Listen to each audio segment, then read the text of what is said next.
Ellen Adarna, dinetalye na ang nangyari kay Derek Ramsey bago ito tuluyang namaalam.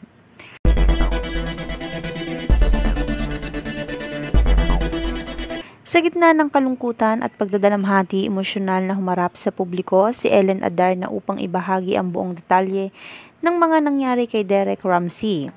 Sa isang eksklusibong panayam, hindi napigilan ni Ellen ang kanyang mga luha habang inaalala ang mga huling sandali ng kanilang pagsasama, na minsan ding naging pinakamahalagang tao sa kanyang buhay na si Derek Ramsey.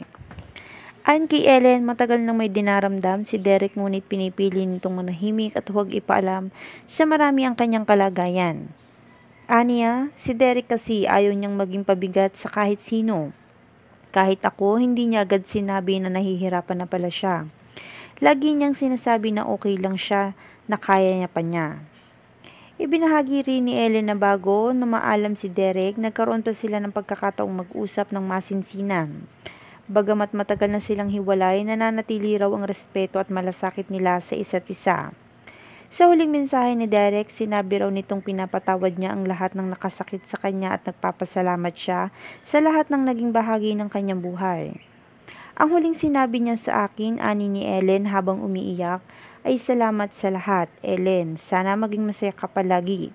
Hindi ko inakalang iyon na pala ang huli naming pag-uusap, aniya ni Ellen. Isinalaysay din ni Ellen ang mga araw bago pumanaw si Derek. Anya, ramdam niya na tila may mabigat na itong dinadala. Madalas daw itong nagpadala ng mga mensaheng puno ng pagmumuni-muni at pasasalamat. Parang may kutob na siyang lagi niyang sinasabi na kung sakaling mawala siya, gusto niyang maalala siya bilang taong laging nagbibigay ng saya at inspirasyon sa iba, dagdag pa ni Ellen. Nang dumating ang araw ng malungkot na balita, halos hindi raw makapaniwala si Ellen. Para akong natulala, akala ko biro lang. Pero nang makumpirma ko, parang gumuho ang mundo ko kahit matagal na kaming hiwalay. Ibang klase pa rin ang sakit, aniya.